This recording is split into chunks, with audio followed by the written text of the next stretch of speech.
final word in sports all across the state.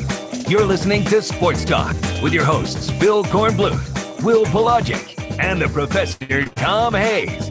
You've been waiting all day. So join the show now by calling 800-956-7266. We have not played a single team, and we probably won't play another team that plays as hard as this Wake Forest football team we're getting ready to play.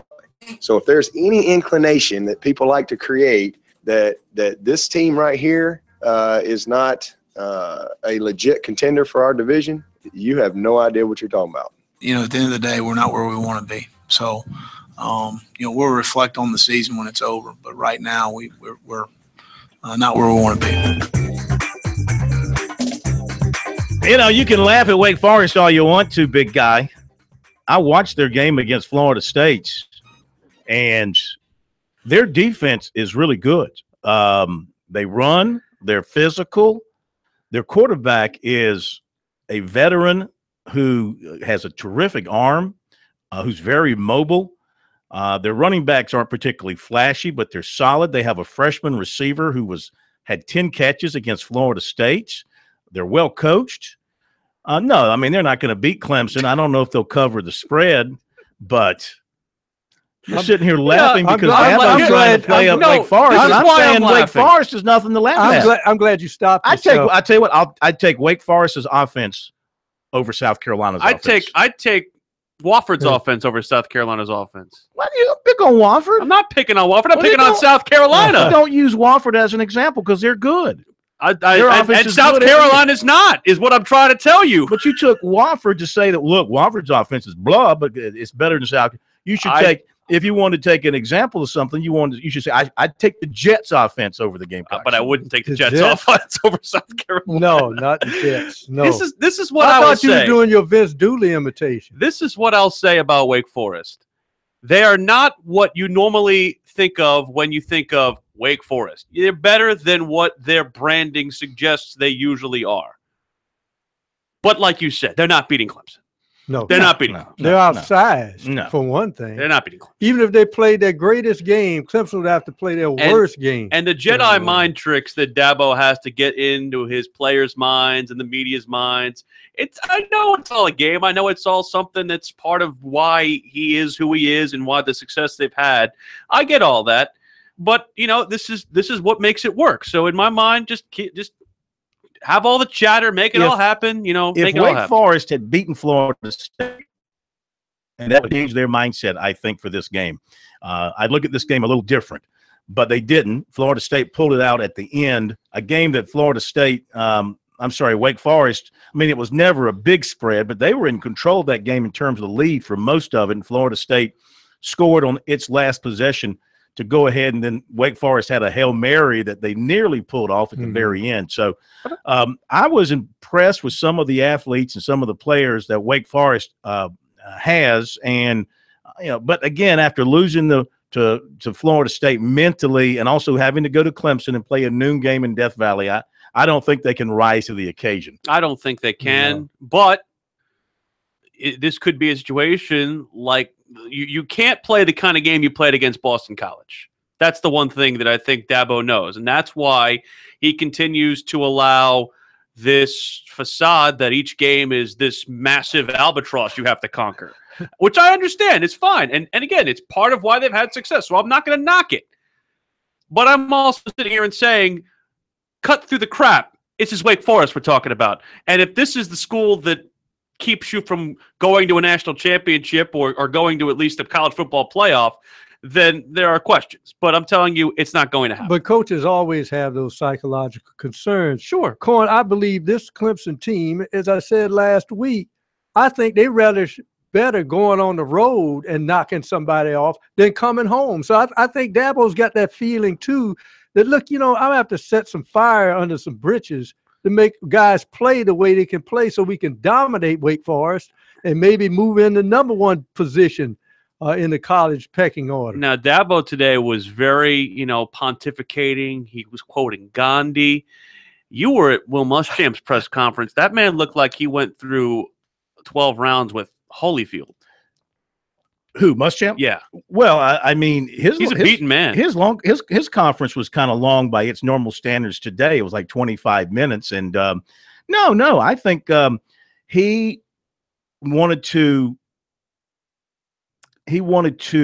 get a message across to people that despite the loss to Texas A&M, they had the lead in the fourth quarter, that they're just not doing the little things, the little details that it takes to make key plays at key moments of a game to win a ball game. A block here, a block there, yeah. A drop pass here, just the little things.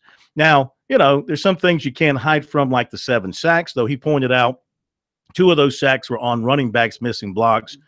Maybe a couple were on Jake Bentley for holding on to the football for too long, and maybe 2 or 3 were on the offensive line for not playing well. He's not saying his offensive line played well. He didn't say that after the game. He didn't say that today, though he does recognize that it's a beat-up bunch. But what he's trying to get across, and he told his team this, is, look, we can't do anything about the past.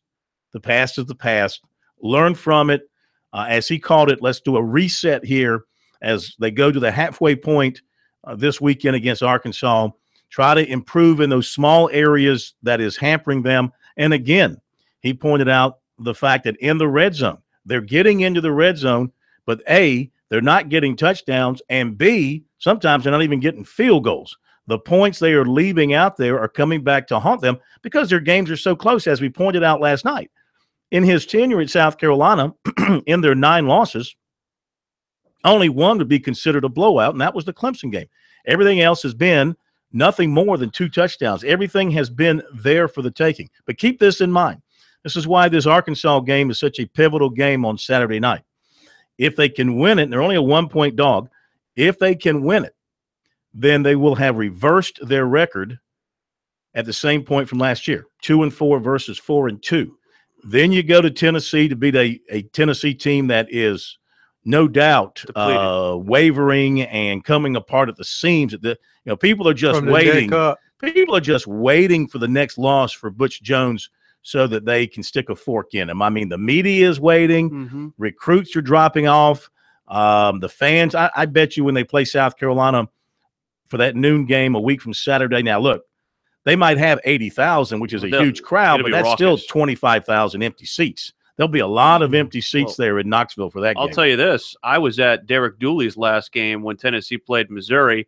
It was a sellout crowd, but there were fans for Tennessee who were cheering when Missouri did good things because they were basically rooting against Derek Dooley. Mm-hmm. So, I mean, that might be a full stadium, but it might be a partisan. It might be a partisan stadium in the wrong direction. Yeah. They're already taking odds of who's going to pick up the phone to call Chip Kelly to come to Knoxville, Tennessee. And I'll say this about what Will Muschamp said about the little things.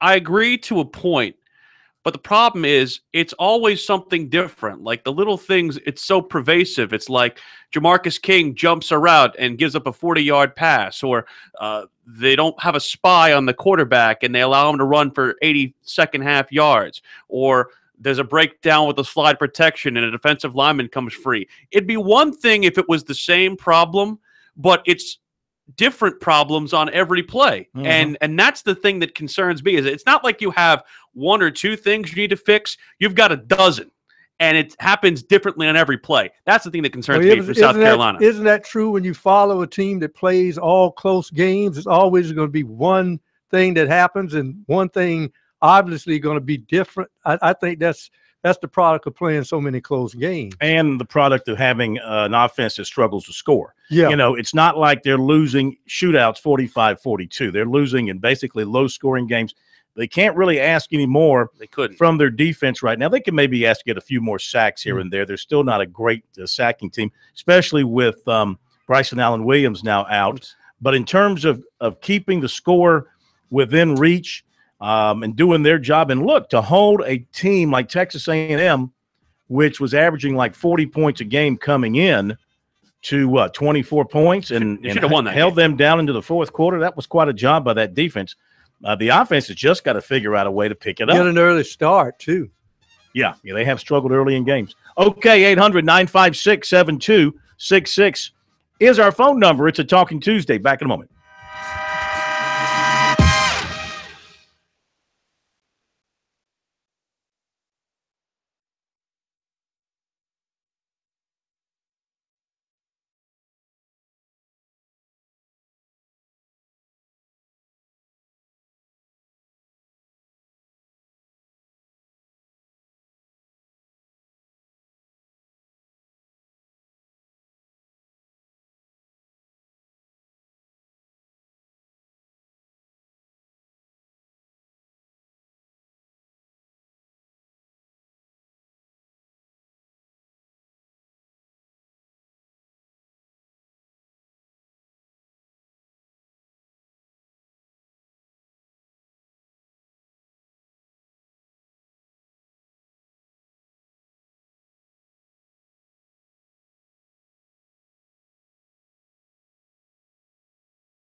Okay, we're back at Sports Talk, South Carolina Radio Network, here on a Talking Tuesday. Phil Kornblut, Will Pelagic, and the Professor Tom Hayes from our studios in downtown Columbia. 800-956-7266 is the phone number. I was at USC today. Will was over at Clemson. From USC, Will Muschamp, the top information coming from him, the health of those offensive linemen who've been a little bit banged up, getting better, but he could not say today that any of them would be ready to play on Saturday.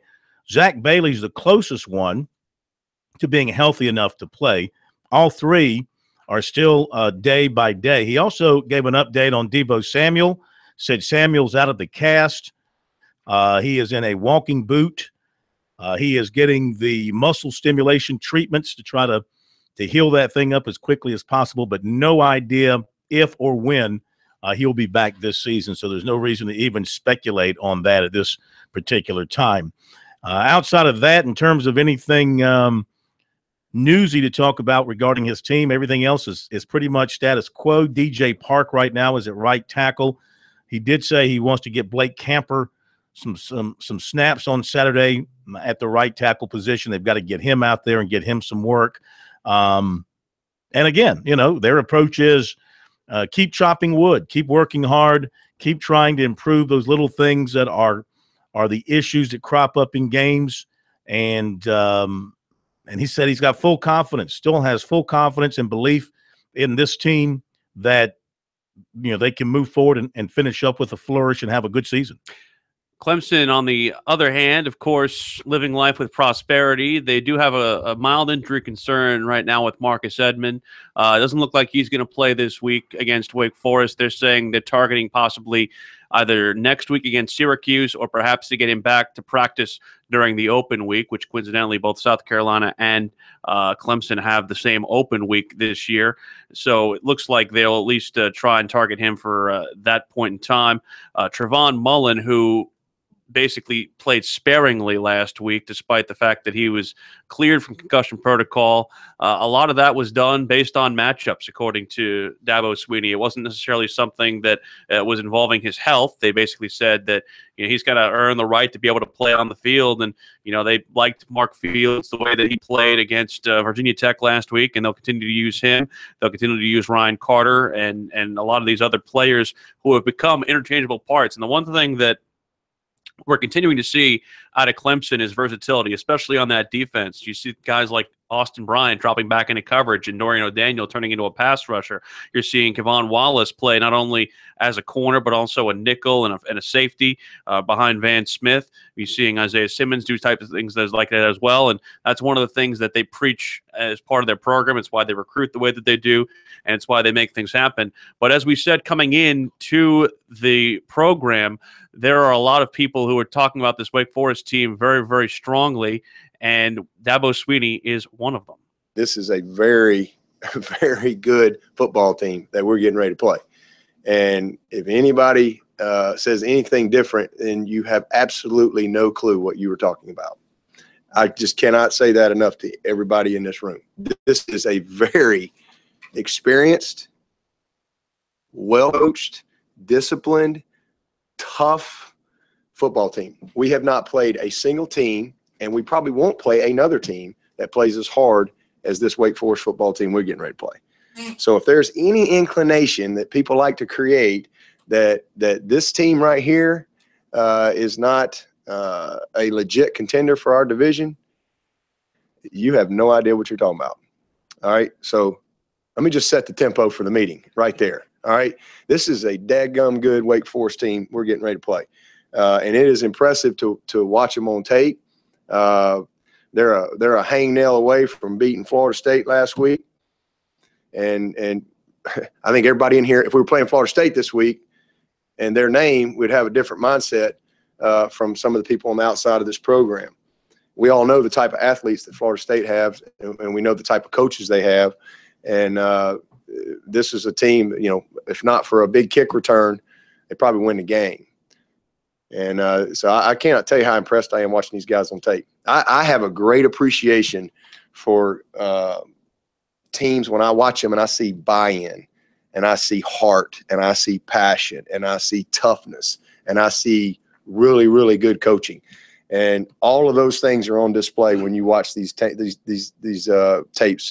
with Wake Forest. I think this is year 4 for Coach Clausen, and man, he's done a heck of a job. They got a football team that believes. They got a football team that's very precise in what they do. They know what they're doing. Incredibly well coached, but what I love more than anything is you can see the buy-in from the players. They know who they are, how they want to do things, and this is an experienced team as we're going to play.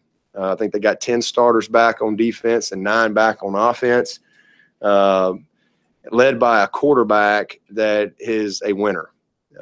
Man, this guy is tough. He's very similar to last week as far as kind of the presentations and style of play.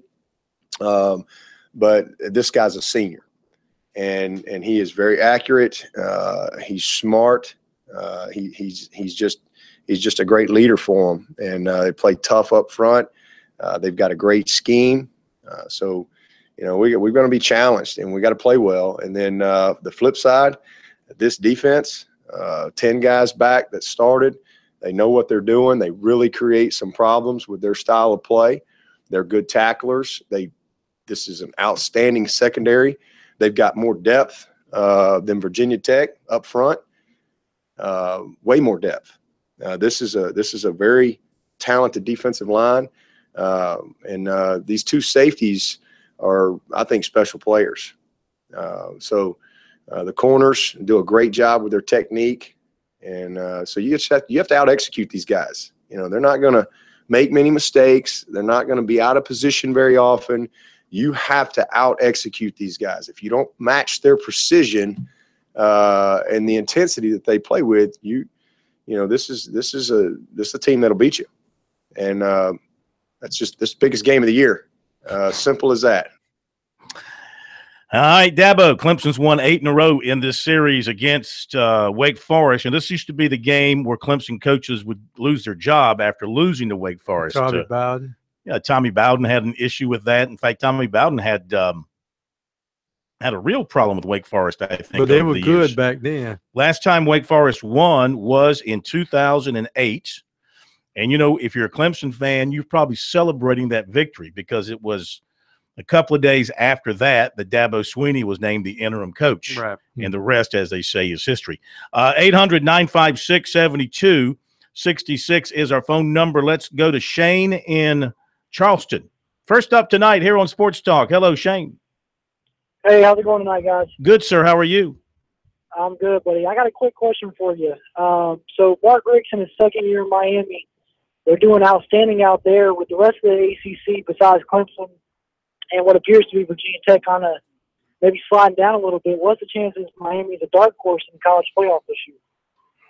Well, they got to win that division first, Yeah. and I could see that as a possibility. Let's see how they do against Florida State this weekend.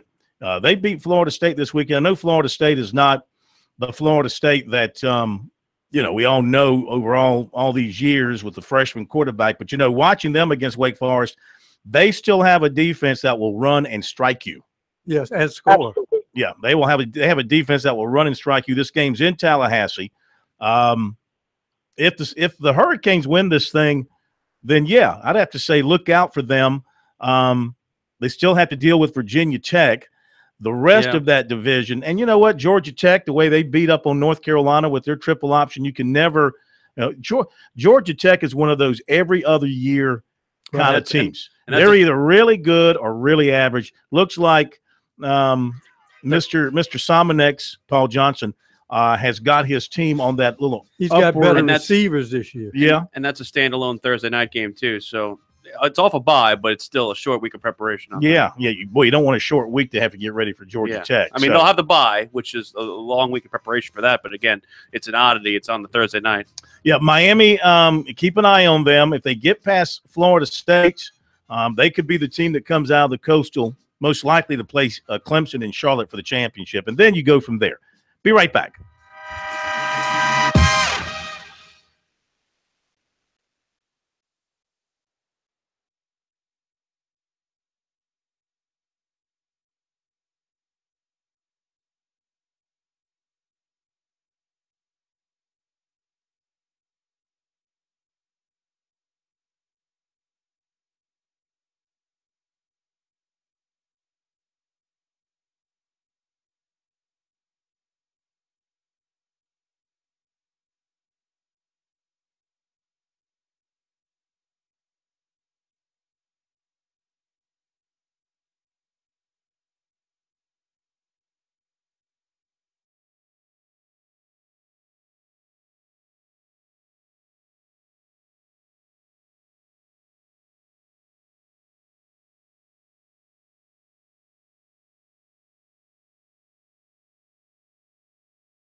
These guys, they never sleep.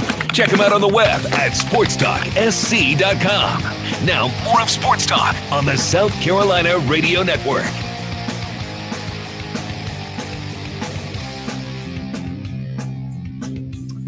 Welcome back in, everybody. Sports Talk, South Carolina Radio Network, 800-956-7266 is our phone number. Our email, talkback@sportstalksc.com. And on Twitter, follow us on Twitter at SportsTalkSC. For our recruiting information, of course, use the hashtag STRecruiting. Will Muschamp coming up in just a moment. If you want to join us, 800-956-7266 is the phone number here on a Talking Tuesday. Brian Leonard standing by to take your phone calls and get you on the air. Say hello to Brian. He's on his way out to Las Vegas. He's safe, Brian. On Wednesday. Yeah. That is the most talked about place in the world right now for unfortunate reasons. Hey, we're brought to you by South Carolina Electric Cooperative, your local electric cooperative and sponsor of this year's annual Touchstone Energy Cooperative Bowl. To find out more about what the co-ops are doing across South Carolina, be sure to visit ecsc.org and save the date, December 9th, for the 2017 Touchstone Energy Cooperatives Bowl. By the way, the Shrine Bowl, as we told you last night, but they made it official today, Shrine Bowl will announce the rosters for the two teams this Sunday afternoon. They'll do a Facebook Live thing from their headquarters with the coaches, and you can catch that and see the rosters and see the players, I guess, selected. And then later on this month, we'll have for you the rosters for the North-South game when the coaches for that to get around to releasing them.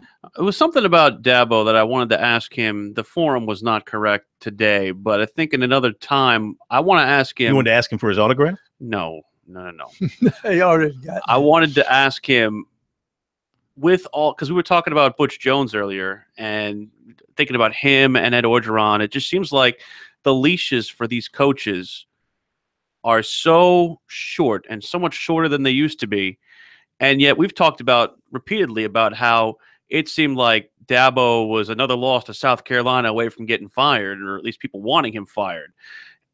And the fact that Clemson stuck with him as long as they did, saw him through the rough patch, and now has him as probably the coach with the most prosperity in all of college football, what advice he would give to programs that basically are like Clemson, who were able to have more patience. So Terry Don Phillips stuck his neck out for Dabo and was there in this corner, the previous athletic director before Dan Radakovich. And he stuck by Dabo after every loss. I mean, people complaining, this is our guy, and he stood by it. So you got to have an AD with a backbone. Just look. All you got to say is look at Tennessee.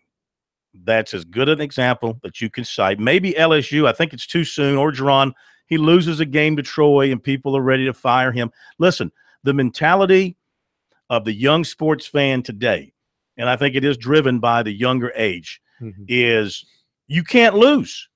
If you lose, you're out of here. And if you lose to a low-level team that you're not supposed to lose to, you're out of here. That's the mindset that these people have taken. It's idiotic, and it's why so many programs end up floundering for years. Tennessee screwed up when they fired Philip Fulmer, and they haven't been right since. And apparently they're not going to be right with Butch Jones. So now the flavor of the month is Chip Kelly. So you got to come in and destroy everything that's been done over the years of Butch Jones and start over with a guy success on the college level, but he flamed out in a short stint in the NFL. I mean, one doesn't mean the other won't work.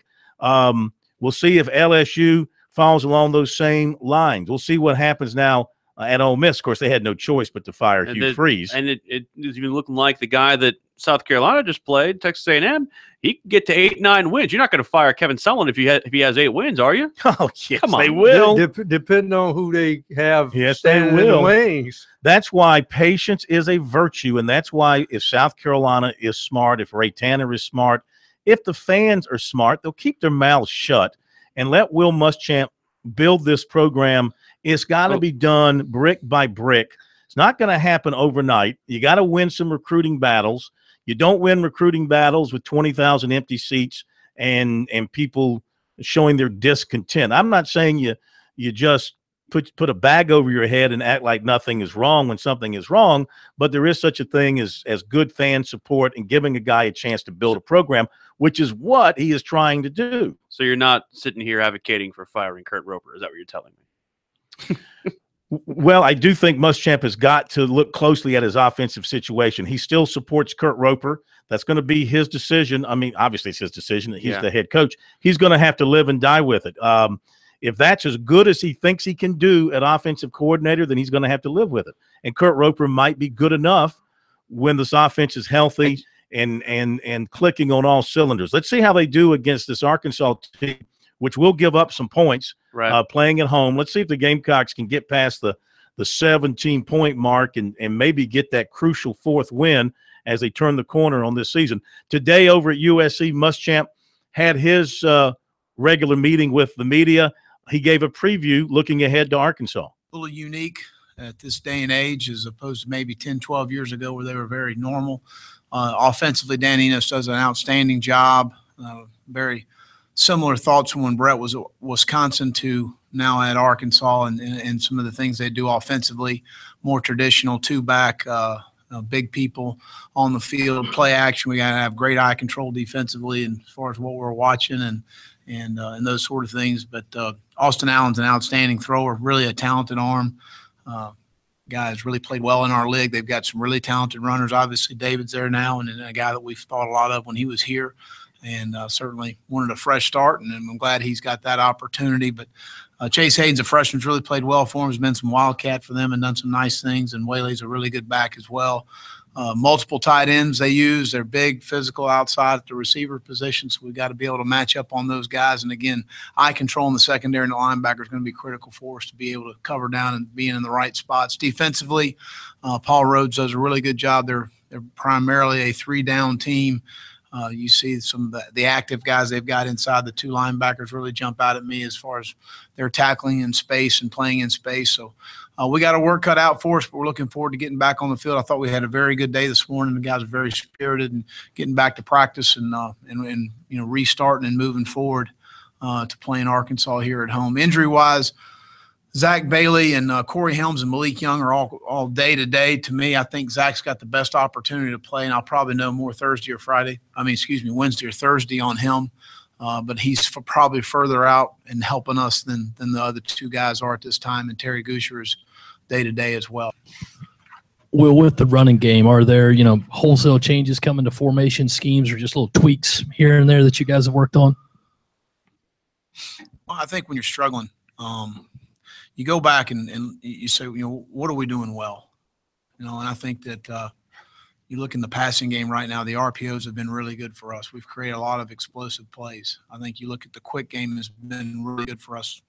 You look at last Saturday night, Shy Smith in the quick game, big explosive play. Brian Edwards in the quick game, an explosive play on 2nd and 7.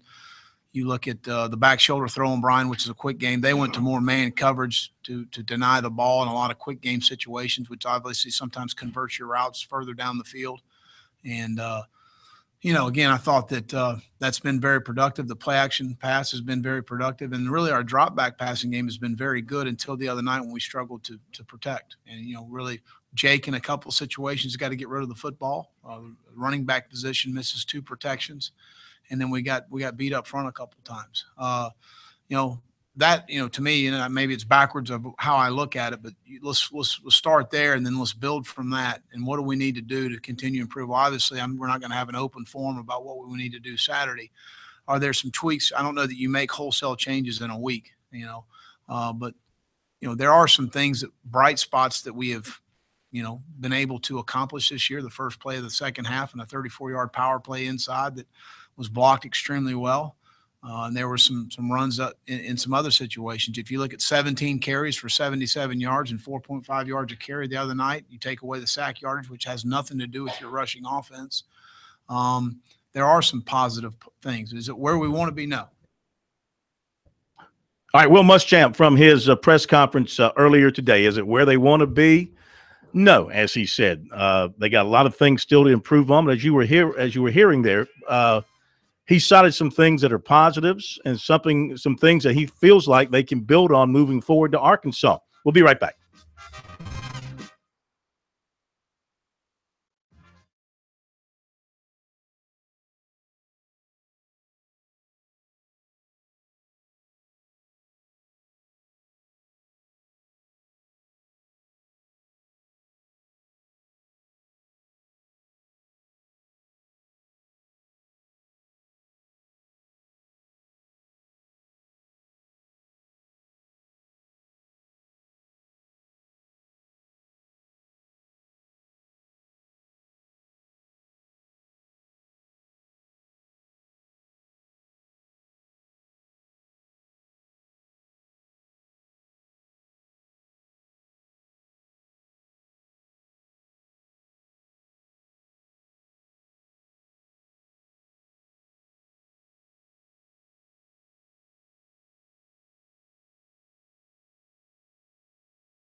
We are back. Sports Talk, South Carolina Radio Network. Recruiting coming up. More from Muschamp and Sweeney. Little NASCAR with Kerry Tharp. The Redskins. You're so angry about that. I am so angry at the Redskins. If you would have listened to what I told you last night. It doesn't matter. I mean, he means he had the game won. I had money in my pocket. The Redskins, does Daniel Snyder still own the Redskins? Yes. Yes. Well, he owes me money. They stole. He got it. They stole from me First, last you have night. to pay Spurrier off. Might be a man more frugal than you. It's him. Hey, well, maybe so. He stole from me last. Can you believe that? I'm sitting there thinking, Corn, you are really smart. You know how to pick NFL winners. Da-da-da-da-da. And they just flat out, I don't know, I can't come up with a word to properly describe what they did. At least anything that's clean. They choked it. Yeah, they did that and more. I just couldn't believe it. I mean, the chances of not covering, so to speak, as the Redskins were about to do with 4 seconds to go on a kickoff. Mm-hmm. What would the percent? What would the chances be? It wasn't a kick. The kickoff. There was a touchback. They did one of those little crazy lateral plays, basically. Yeah, that's what it was. Yeah. The little lateral play after the kickoff. Whatever. One play to go, and you start throwing it all over the field, and a guy scoops it up and runs it in for a touchdown. That changed everything in terms of the betting world. So, well, see, if it hadn't been Houston, any other chief would have taken a knee and then got up and shook hands. But Houston said, I'm going to get my touchdown. I'm sorry. Yes. No, I'm not pleased. Back to the phones we go. 800-956-7266 is our number. Mark in Aiken. Welcome into Sports Talk. How are you?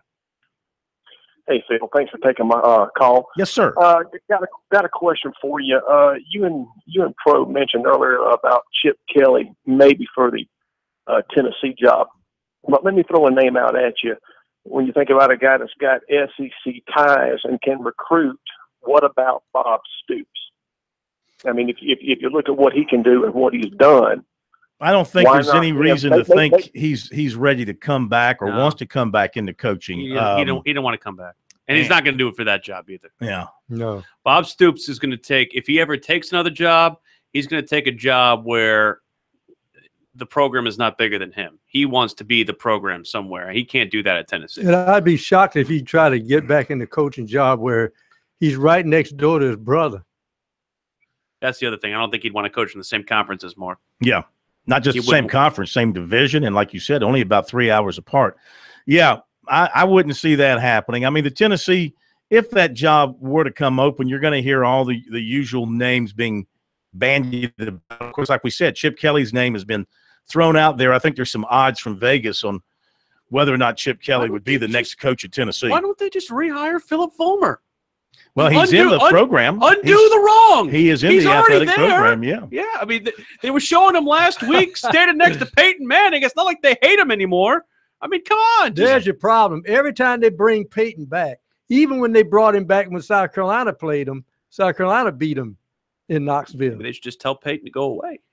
So I don't, you can't do that. The Tennessee job obviously is a very attractive job. Tennessee has a great history. It's got, tremendous fan base, huge stadium, fantastic facilities. But look at the coaches. Ever since Fulmer was fired, what's the lineage after him? Who were Derek Dooley? Where he came from? Georgia. He came from down in Louisiana, right? Right. Louisiana Tech. Okay.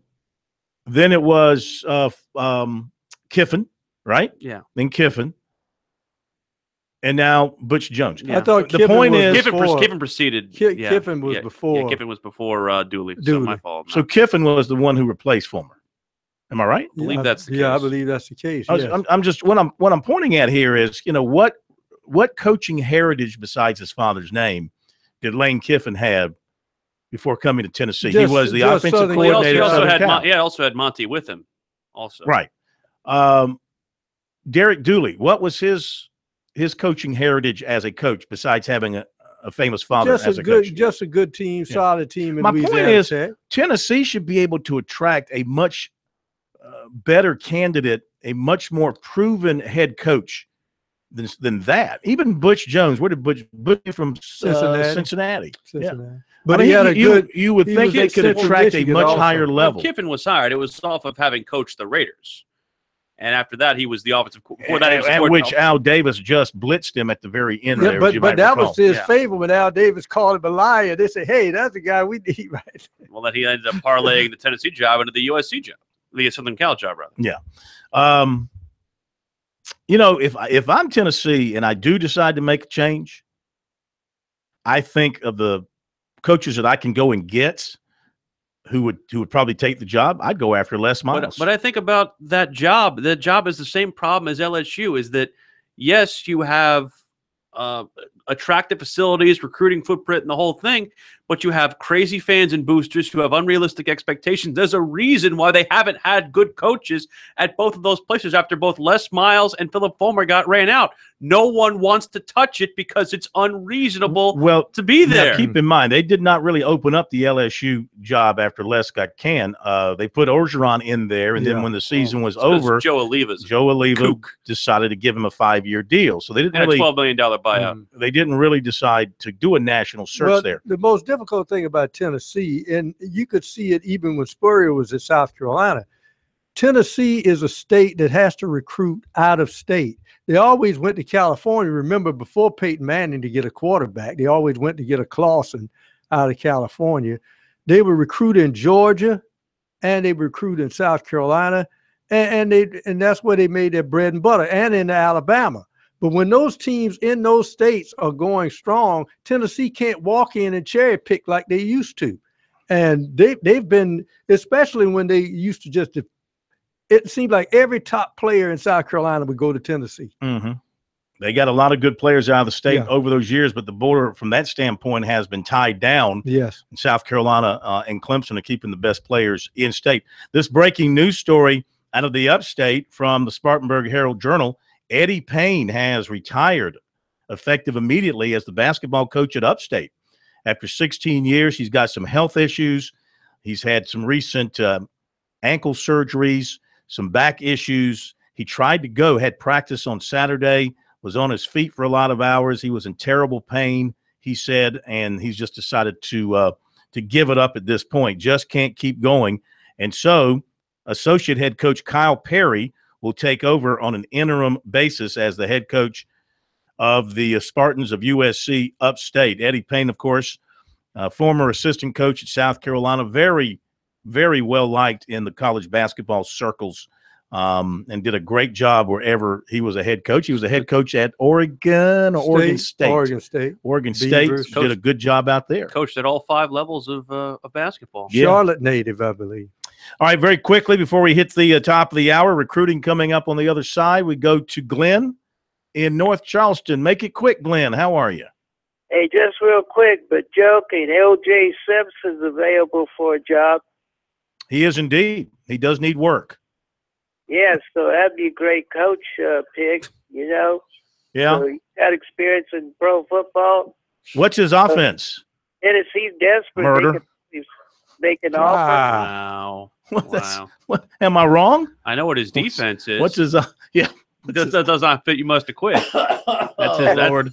That's his defense. I can't believe we're going there. Thank you very much, Glenn.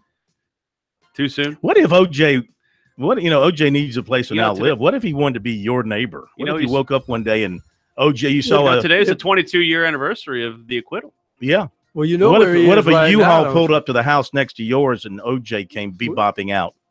Well, hi, neighbor. Since I don't live in Florida, I don't have to worry about that because that's where he's going to end up. But right now, he's in Vegas.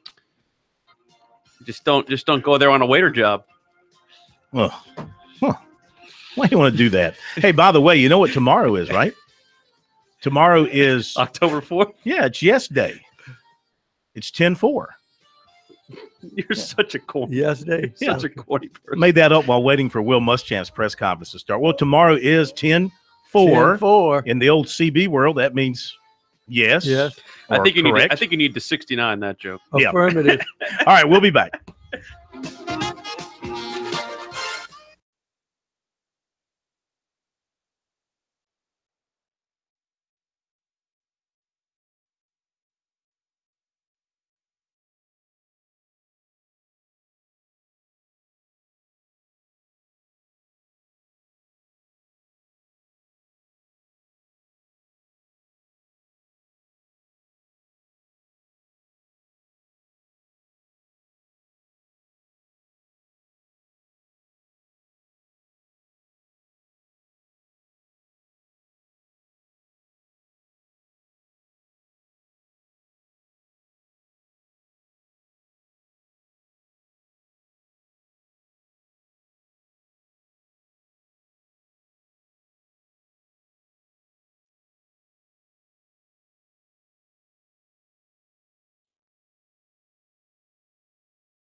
right, here we go. Coming down in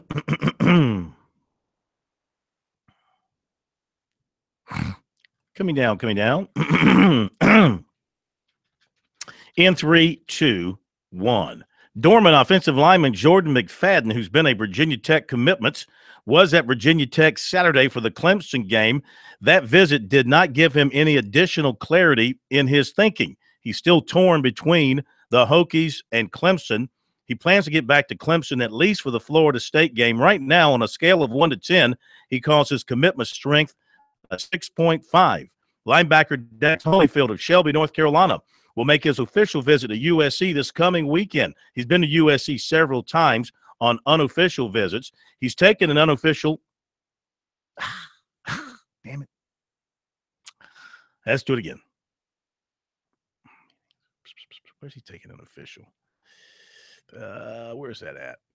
Oh, Florida State. Okay, let's try it again. In 3, 2, 1.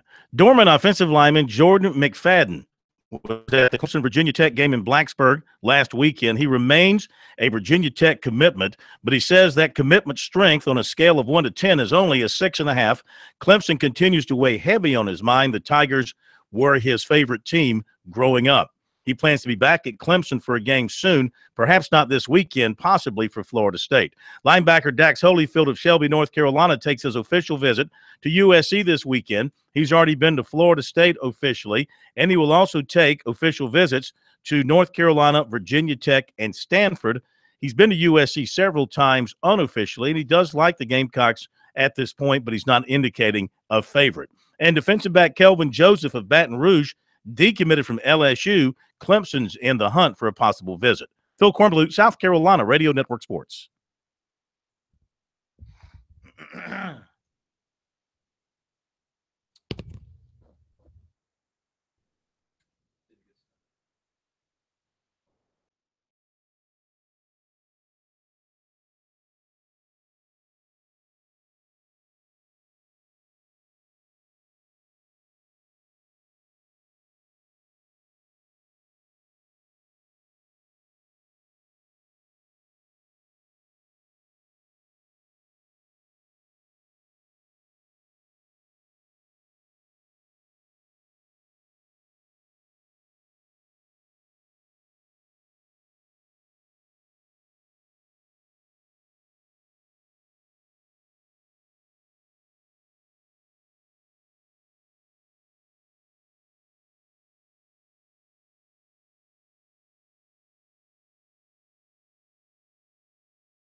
Round 2 of Sports Talk up next with your hosts Phil Kornbluth, Will Pelagic, and the Professor Tom Hayes. Don't leave us hanging. Join the show, 800-956-7266. Back we are, Sports Talk, South Carolina Radio Network. From downtown Columbia. Tomorrow night we'll be in Conway. We'll be actually Myrtle Beach at Ron John's on Highway 501, just shy of the Intercoastal Waterway. Come out and join us if you'd like. Everybody down there knows where Ron John's is. And we'll have some folks from Coastal Carolina over with us as we continue with our Palmetto Pigskin Tour, so to speak. And it's a feature on Coastal Carolina tomorrow night. But you know who's going to be the star of the show tomorrow night? The bad boy of Sports Talk Radio in the PD Grand Strand area, Alan Smothers, is going to join us at Ron John's. I'm not sure the building is large enough to handle the three of us together, but we're going to give it a shot. The king is in the building and the emperor. Be a lot of egos in that room. Well, speak for yourself. I mean, I don't. You think there's egos in this room right now? Just take your hat off. So your head get fit. Yeah. We'll have some fun with Alan, and we'll have some fun with the folks at Coastal. We'll have some good time at Ron John's tomorrow night in Myrtle Beach as we talk about Coastal, which has gotten off to kind of a struggling start in their first season of Sun Belt. Yeah, close loss last weekend. They've had to play some long road trips so far this year. Yeah. So that's the cost of being in the Sun Belt. You know, that's the cost of having to go play teams in Louisiana, having to go play teams in don't they have some teams in Texas? Yeah. They have to go play. Yeah. So some very long road trips. Played at UAB also as well. Play UAB. Yeah. All right, to recruiting we go here on this Tuesday night. Offensive lineman Jordan McFadden of Dorman, who's been a Virginia Tech commitment, was at the game in Blacksburg Saturday night with his mom. Had a good time, he said. Loved the atmosphere. Fans were really into it. Got a chance to talk to the Tech coaches. And he said they didn't really say too much about him regarding his commitment, which he says it's about how it was before the visit. On a scale of 1 to 10, he called the commitment strength about a 6.5. He said as of now, he's not planning to be at Clemson this Saturday, but that could change by the end of the week. He said Clemson coaches want him to come back for the Florida State game, and Virginia Tech wants him to return for the North Carolina game, and he might go back there for that. So he's still committed to Virginia Tech, still thinking hard about Clemson. Clemson continues to try to reel him in away from Virginia Tech. Linebacker Dax Holyfield of Shelby, North Carolina, makes his official visit to USC this coming weekend. He was at Florida State a couple of weekends ago. He was at Virginia Tech unofficially for the Clemson game this past weekend. His coach pointed out to us that the games that he's gone to, the home teams are 0-5. So, maybe that streak will end in Columbia this Saturday. So he's got USC this weekend. He's got USC this weekend, and then he's got a couple of more official visits coming up. He's got North Carolina and Virginia Tech in consecutive weeks. Then he's going out to Stanford in January for an official visit, which means he won't make his decision until late January. He's been to USC several times for junior days, camps, practices, and games. He was last in Columbia for the Kentucky game. He's got a really strong relationship with Will Muschamp and Coleman Hutzler, and that's something working in the Gamecocks' favor. Holyfield this year, 62 tackles, 11 tackles for loss, and a couple of sacks. Defensive end Antonio Anderson of Lower Richland plans to visit NC State Thursday night for their game with Louisville. He's also expecting to talk again later this week with USC defensive coordinator Travaris Robinson. He's also been hearing from Appalachian, Georgia State, Old Dominion, Charleston Southern, and Eastern Kentucky. He plans to attend a game at Georgia State October 26th. Defensive back Kelvin Joseph of Baton Rouge decommitted from LSU in the wake of the loss to Troy. He said LSU is still number one on his list, but he's looking at others, including Clemson. He told a 24/7 sports site he plans to visit Clemson for the Florida State game. He also plans to visit Alabama. Spring Valley linebacker Channing Tindall told Auburn 24/7 He plans to visit Auburn Thanksgiving weekend for the Alabama game. Did not say if it's official or unofficial. He also picked up a Texas offer on Monday. 2019 quarterback Connor Bazelak, 6'4", 200 of Dayton, Ohio, pro-style quarterback. He's had some contact from USC quarterbacks coach Kurt Roper. He also has offers from Kentucky, Toledo, and Western Michigan. He's made visits this season to Vanderbilt, Northwestern, Kentucky, and Cincinnati. In basketball, 5'11" point guard Anthony Nelson of South Kent, Connecticut said today he's not going to take his scheduled official visit to Clemson this weekend. Apparently the Tigers are out with him now. He's down to 3 other schools. He's been to Dayton. He's been to Seton Hall. He's also planning to visit Minnesota. And in baseball, USC got a commitment from 2020 left-hander Jackson Phipps of Dallas, Georgia. He's the Gamecocks' 6th commitment for the class, the 3rd pitcher. An evaluation by Perfect Game on September 11th referred to his fastball as something in the low 90s. And a kid with a lot of talent, good size, and because he's so young, of course, he's got a lot of time to develop. So it looks like a good pickup for USC baseball there. We like that. There you go with recruiting. Don't forget to always follow our recruiting on our website, SportsTalkSC.com, and on Twitter, use the hashtag STRecruiting. We got more coming up from Dabo Swinney and from Will Muschamp on this Talking Tuesday. A couple of other notes to pass along to you. Clemson's Dorian O'Daniel was named the Football Writers of Association National Defensive Player of the Week. It's the Bronco Nagurski National Defensive Player of the Week. That guy could not see the field as a redshirt sophomore, and Dabo Swinney thinks he's among the best players now in the country. Amazing, amazing rise for him. We had a great game against Virginia Tech. He had 10 tackles. He had a sack. He had a pick 6 in the 4th quarter. And the fumble recovery. And he had a fumble recovery. So he just had a complete all-around game, and he's having a great season. And they've been talking about him ever since the beginning of spring, too. I mean, it's great. A nose for the football. A lot of guys have it. Panthers made a couple of moves today. Of course, they've lost their veteran safety, Kurt Coleman, with a sprained MCL. To replace him, they signed a veteran free agent, Jarius Byrd, who last played for New Orleans. Yes. Byrd has had 25 interceptions and forced 13 fumbles in his career. He's 30 years old. Also today, they put Demir Byrd, the former Gamecock receiver, on IR. He broke his arm in the win over New England. You've heard about Byrd. Yes. He still has a chance to be brought back later this season along with Greg Olsen once Olsen's recovered from his broken foot.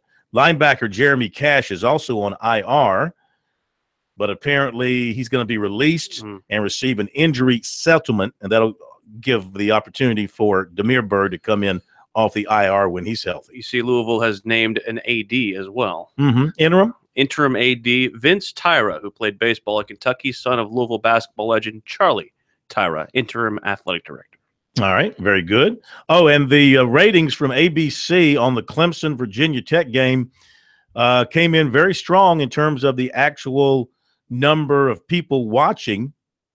A live audience of 4,693,000, beating the Fox TV's primetime audience by 75%, helping ABC win the night among all broadcast networks across households.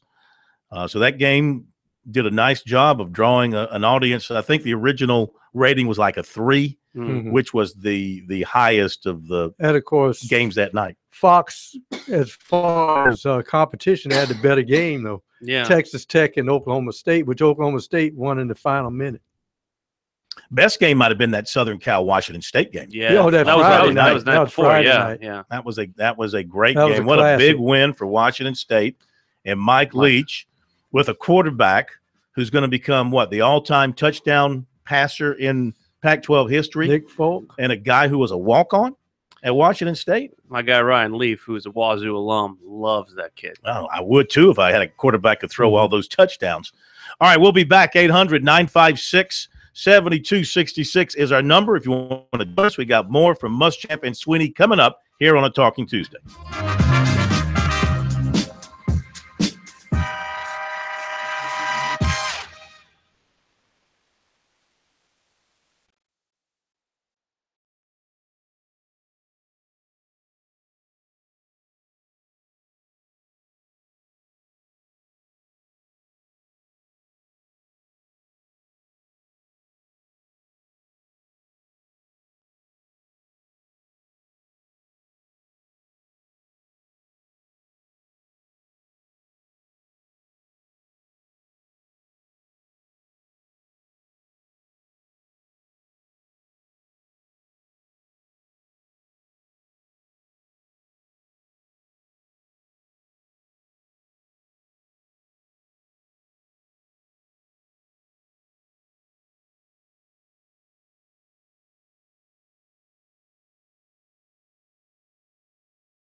Back we are, Sports Talk, South Carolina Radio Network, here on a Talking Tuesday. So the big issue up with Dabo today was the question about Ryan Carter and whether he was, at the time he was recruited out of Loganville High School in Grayson, Georgia, he was worthy of an offer. Some people were suggesting that he was offered because they were trying to help themselves with Robert Kimdichie. Yes. Yeah. Yes. So that whole deal, and of course, we followed it closely here when it happened. You know, Kimdichie was the big time target. Right. You had Wayne Gallman, you had Ryan Carter, and you had a fourth player as well.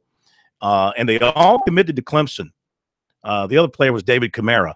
I remember I was at the College World Series. It was the middle of June, hotter than heck, and they all committed to Clemson. And, and that was great. And then Kimdichie's mother, who was like a senator she was a political figure in Kenya, wherever he was from. I can't remember. Yeah, she came over here and she put the kibosh on that. Right. And all of a sudden now he decommits, ends up going to Ole Miss, as did Camara. But the other two, Wayne Gallman and Ryan Carter, end up staying at Clemson, and I think that they turned out to be pretty good. Well, and it's part of a larger rant that I'm going to have on our website tonight in conjunction with my one-on-one with Ryan Carter. But the interesting thing is that they saw pieces of Carter, and Dabo Swinney talks about, seeing him play basketball and seeing him play other sports too, and even seeing him on punt returns and stuff like that, and saying, they saw something in Ryan Carter. And again, it's another latest example of the fact that they take guys who have the raw talent, but they might not have the skills yet to be able to develop into something huge, and they've turned them and they develop them. They believe in their development system. That's the one thing that they preach, and they say, basically his big message was, we don't recruit you if we don't think you can play well. Mm-hmm. And I took a little issue with the question, because the way the guy asked the question, he said, "Did you think Ryan Carter was going to be as good as he is when you recruited him?"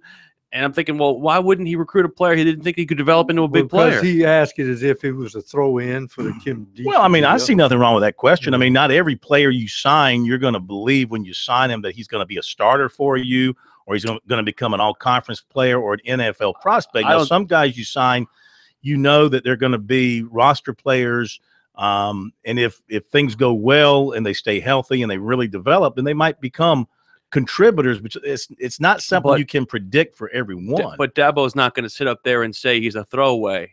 We're thinking about the messaging of the way that he would answer that question. Like, you ask Dabo that question, you are asking for a stupid answer. Like, heck yeah, of course I thought he was going to be good. I think if you were to ask him about the Davis brothers, the Davis twins. Yeah, he talked about both of them. I'm sure when they signed those guys, he didn't think that they were. And, I mean, look, they're minor contributors to the defense, but they become decent players with development. Those guys, they were talked about very extensively today, both of them. Well, and he was saying, I like Jeff Davis, but I like my job more. That's one of the things he said. So it's like, okay, I understand that. Well, listen, he's taken a bunch of players. Greenlee is the son of Clemson former assistant strength coach. Right. I mean, he's taken a lot of players who have family connections to the program, and people have kind of said, well, that's just a take because of the family. But they've been contributors. They find a way to get these guys to contribute in some form or fashion. You got a walk-on punter. That's a credit to him. Whose dad was, of course, a player at Clemson. So, yeah, that's something that has made it's part of his family approach with his football program. Not only a walk-on punter, a damn good punter. And plus, if you're playing behind that front four, that back seven has a little bit more easier job back then when you have those guys just disrupting the other person's backfield. All right, back to a Talking Tuesday. Back to Will Muschamp. Got Arkansas coming in, realizing that they got to improve in a number of different areas. One thing he talked about today, the red zone. They have got to improve their production in the red zone, and that's something that he's focused on. Missing 7 field goals is not good. Now, 2 of those are from 50, 3 of those from plus 40. And so those are some issues. You take away 21 points, you probably should have scored. We've got a turnover on downs and inside the 1-yard line, and a turnover inside the 10-yard line last Saturday night. That's a bunch of points off the board that you had opportunities to get scores. Obviously, we need to score touchdowns down there. and that's some things that we've looked at schematically of what we're doing and what we need to improve, and how do we attack the Arkansas defense and some of the things that they do in the red zone, and how can we take advantage of those guys in the run game and the pass game. I know that you're not cut and dried, that time of possession is a big deal, but is it starting to become a factor in how you manage things, given that I guess A&M had the ball 20 minutes of the second half? Well, the 3 and outs are an issue. We've had 12 in our last 26 possessions in SEC ball, and that's a problem. You've got to get off the field on defense. That's number one. But in order you got to maintain some drives offensively, and it also flips field position. That's an issue as well. It's not about scoring points sometimes. It's about getting a couple first downs and flipping the field. And, really special teams wise right now, obviously, aside from our field goal kicking and one extra point, has been outstanding. Our coverage units the other night were outstanding against as good a returner as there is in college football. And our return units have been very good and certainly improved from a week ago.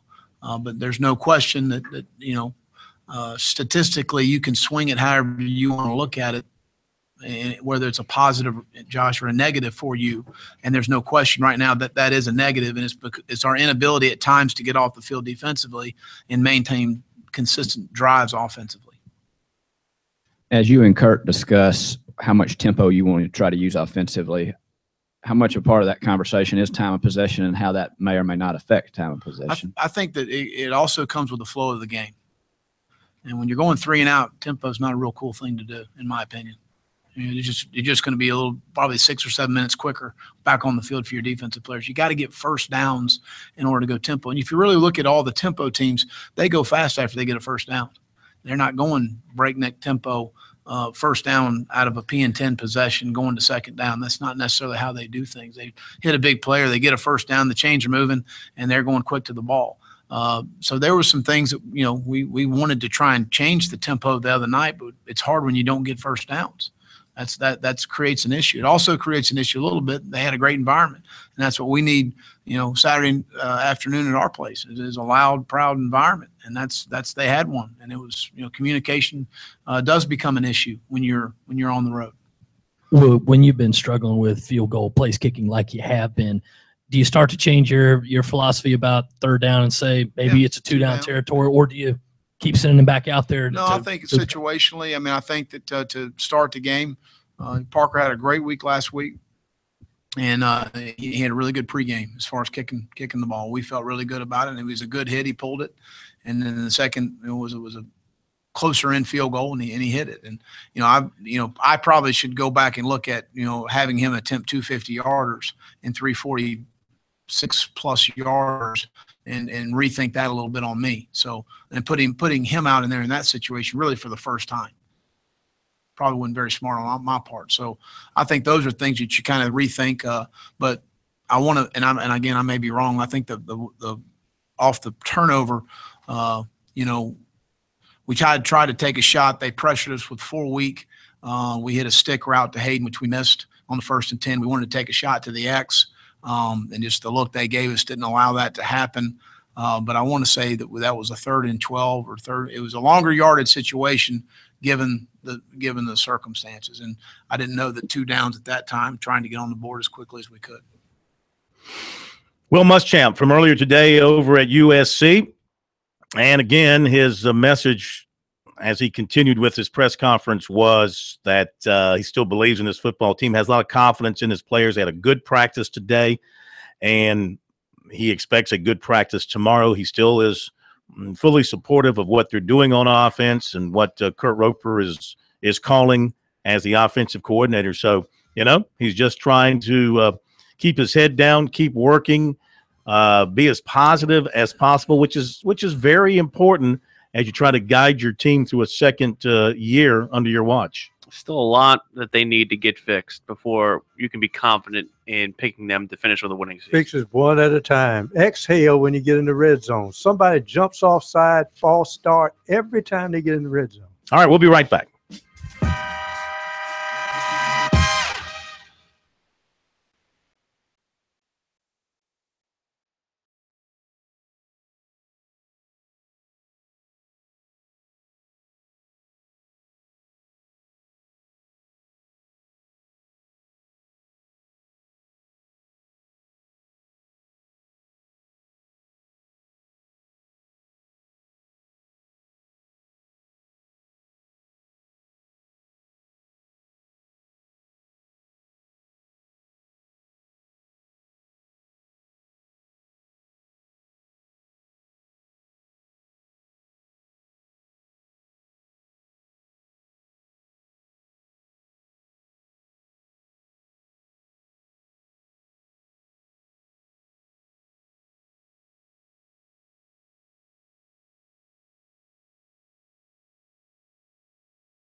Okay, we're back. Sports Talk, Talking Tuesday on this Tuesday night. From downtown Columbia, your final word in sports every night here on Sports Talk across the state of South Carolina. 800-956-7266 is our phone number. If you'd like to join in just a few minutes more from Dabo Sweeney from the upstate as the Tigers are getting ready for the Wake Forest Demon Deacons to come in at Death Valley for homecoming. Before we get to that, can we go ahead and play the walk-up music for KT, and we'll get to a little NASCAR talk here with the presidents of Darlington. Yeah, nothing wrong with a little theme music for KT. As we go into Darlington County. Keep asking for more. Want to hit a call. And we welcome in Kerry Tharp, the president of Darlington Raceway. Just a few seconds late. That would have been, instead of a 14-second pit stop, that would have been about a 17-second pit stop. You must have had a lug nut get stuck or something as you were trying to get to us. Well, I actually, almost blew the commitment line there on pit road, Phil. That's not a good thing. That would have been a good thing. So, sorry I'm running a little late there, fellas, but I always enjoyed being on with you guys. Same here. What would you have to say about the unfortunate situation that happened with Robert Yates passing away on Monday? Well, Will, Robert was certainly one of the greats in the sport, great engine builder, great mechanic, and we were fortunate to have him here at our race about a month ago as one of the new Hall of Fame inductees, and he was able to, call the command for the engines along with Ron Hornaday Jr., Kim Squire, and Ray Evernham, and so we were really, really pleased that he was able to come. I take it that was probably his last race that he was able to attend. I got the chance to speak to him. He certainly had been battling an illness for quite a few years, and we were just blessed to have him here. But certainly one of the good guys in the sport. Had a lot of success with drivers building those engines and turning those wrenches, and he'll be sorely missed.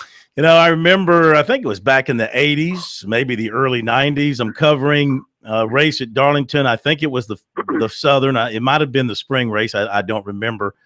But Cale was in the 28 car, the Hardy's car. And he was he the team owner?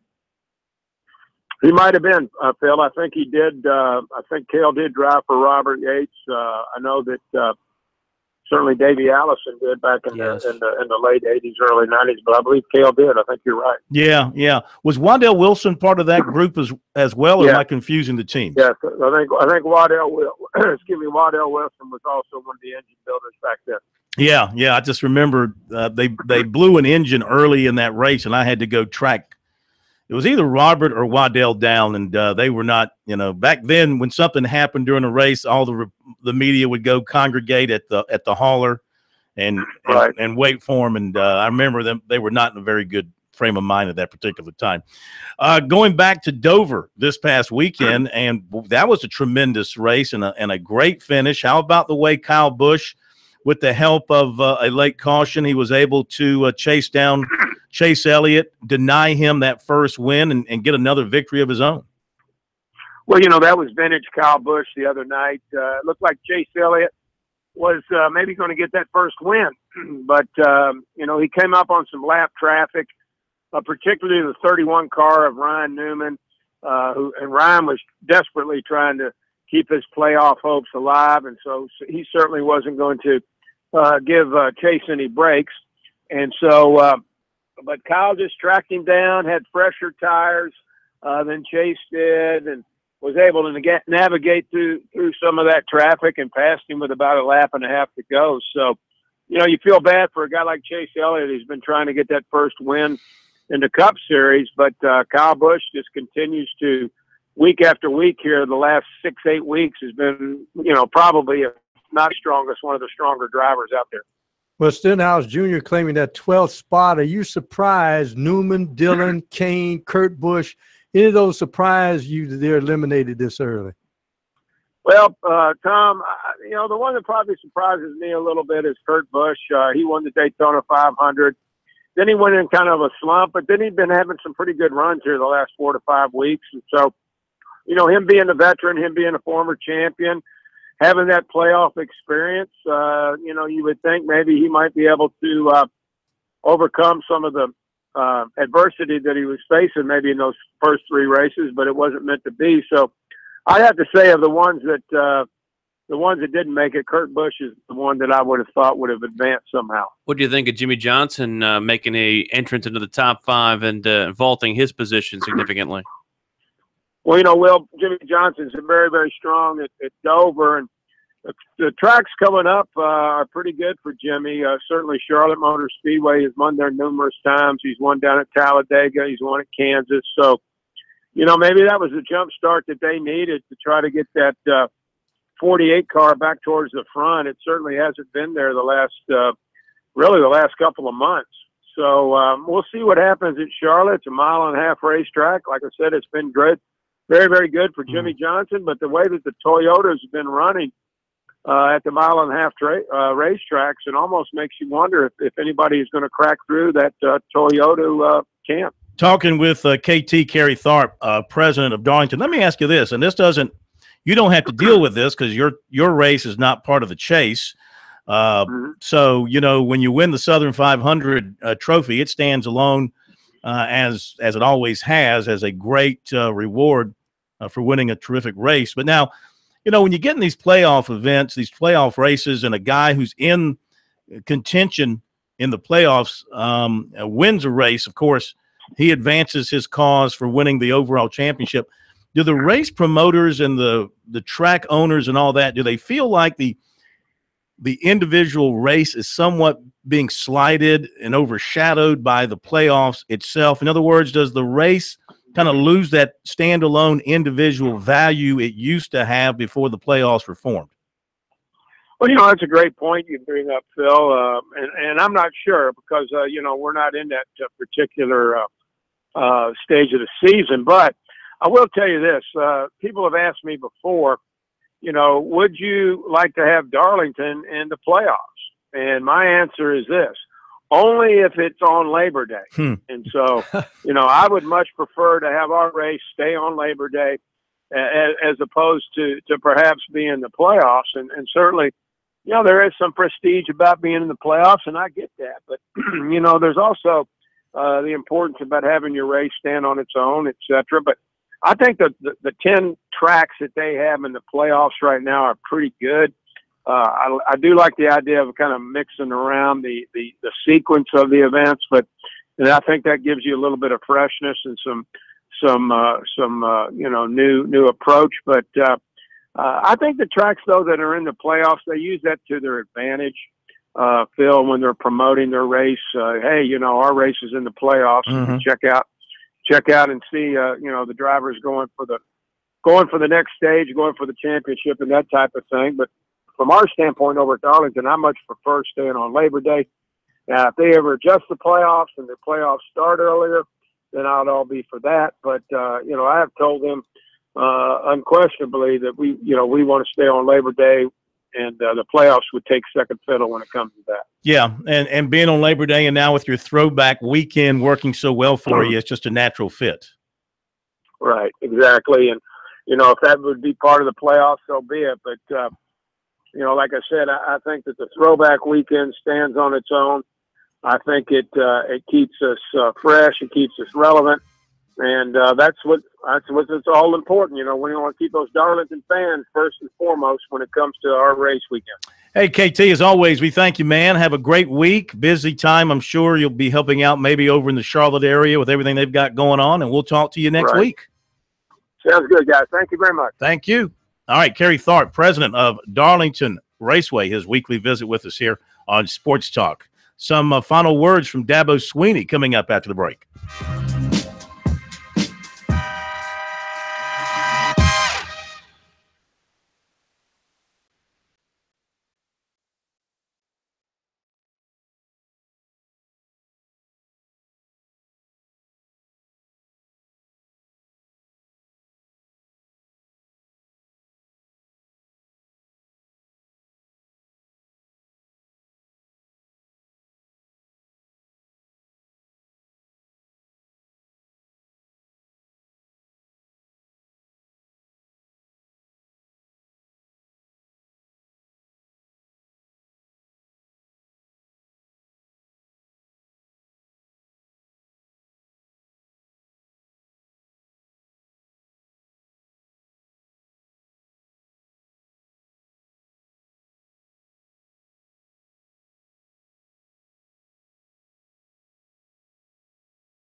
so bad. He's so bad. It's great to have playoff baseball back at the stadium. You know, I grew up not too far from Yankee Stadium in the Bedford-Stuyvesant part of Brooklyn. I could tell by your accent. Says who? No, the key point is this is not playoff baseball. This is Russian roulette. Indeed. Because a one-game series is not a series. It jobbed me last year. Baumgartner versus Syndergaard, that whole thing. That was a farce in itself. I hate it. I absolutely hate it. The one-game deal? I hate it. Yeah. Well, baseball really is not. It's supposed to be a test of your pitching staff and all that, but I don't even like that the division series is 5 games either, for that matter. Yeah. But that's just my own opinion. All right, let me give the high school football report for tonight. Then we'll hear some more from Dabo Sweeney. On this Talking Tuesday, the report brought to you by Farm Bureau Insurance. With new auto insurance rates from Farm Bureau, you could be saving a whole lot of money, even if you've received a quote before. Rates are now more competitive than ever, so get a no-obligation quote today at favrates.com. And the newest rankings from the high school sports report. In 5A, it's Fort Dorchester #1, followed by T.L. Hanna and Dutch Fork and Spring Valley and Spartanburg. Then it's Burns, Sumter, Conway, Somerville, and Greenwood. In 4A, it's South Point #1, followed by North Myrtle, Hartsville, North Augusta, South Aiken, Belton, Honeypath is 6. Then it's Greer, Greenville, Eastside, and Berkeley. In 3A, Chapman leads the way ahead of Dillon, Newberry, Gilbert, Chester. Then Broome is 6, followed by Walhalla, Pendleton, Powdersville, and Brooklyn, Casey. In AA, Barnwell's #1, followed by Abbeville, Cheraw, Saluda, Carvers Bay. Southside Christian is 6, followed by Liberty, Lee Central, Bamberg, Earhart, and Andrews. And in 1A, it's Lamar, #1, followed by Hemingway, Lakeview Baptist Hill, and Louisville. Then it's Williston, Elko, Hannah-Pamplico, C.E. Murray, Wagner, Sally, St. John's, rounding out your top 10. All right, final audio clip tonight from Dabo Sweeney on this Talking Tuesday as the Tigers are getting ready for Wake Forest. And it's interesting. People have been talking about Clemson and Alabama almost kind of like they are kindred spirits. You can't mention one without mentioning the other. But as Dabo Sweeney says, all that praise can go very quick in a hurry with a loss. You know, you go get beat this week. They won't be talking about that anymore. I promise you that. It's just a mindset. You know, you can't worry about who you're playing, the ranking of the team, what time you play. Just like when you go on the road and you're playing a ranked team and it's a maroon out and they got an unbelievable entrance. Who cares? You know, when the ball's kicked off, it's blocking and tackling and throwing and catching. It's intensity, it's toughness, it's execution, it's the will to win. And you got to bring that every single week. And our team has shown great maturity through 5 games. But 5 games don't make a season. You know, this is just bringing that mindset of biggest game of the year. And again, like I said to our team, if we were playing whoever in Atlanta for the national championship this week, how would you prepare? How much film would you watch? How much sleep would you get? And if that's not your mindset, then you're not putting your best foot forward. Same with us as coaches. So, you know, I'm looking for a biggest game of the year intensity and mindset every single week, you know, because we're at that point now where you start to get into that grind a little bit. And, you know, there's a quote that says success. I don't even know who said it. Success is not final and failure is not fatal. It's the courage to continue that counts. You know, they know what it takes. Do you have the courage to continue to do what it takes? That's what maturity is. You know, and even last year's team, hey, we had success. That's great. Hey, and then we had a little failure as well. And that wasn't fatal unless you let it be, right? It's the courage to continue. And this team is on a good path, but you got the courage and the maturity to continue to do what it takes, to stay focused, to stay disciplined, to continue to prepare and practice the right way, to bring the right mindset week in and week out. That's what I'm talking about. You could tell Dabo's got one of those inspirational quote a day calendars because he not only had that inspirational quote, but he used another one from Gandhi. And I'm just sitting there and I'm like, are we talking about football? Like what are we doing here, D? Come on, man. That's Dabo. You know, we used to laugh at him when he had all these various sayings and slogans and different names for his units on the field. You know, offensive unit was not called the offensive unit. It was the swarm unit, I think. And defense was the attack unit or something like that. And we all was, oh, this guy, he's never going to make it. You're making fun of him right now, are you? No, who's laughing now, huh? He's laughing all the way to the bank. Yeah, he is indeed, and all the way to the playoffs and all the way to the trophy room. Apparently construction continuing on his brand new house as well. So there you go. And that's where he got that inspirational talk from. You can tell he's been a tremendous real estate agent. You can tell it. He has he's a salesman. That's what he was doing before he got back into coaching. He is a tremendous salesman. All right, so there you go. The comments of Muschamp and Sweeney. You know, Sweeney is where Muschamp hopes to be in another 3 or 4 years. And listen, it wasn't easy for Sweeney to get Clemson to where it is now. It took some big breaks. It took a lot of work in recruiting.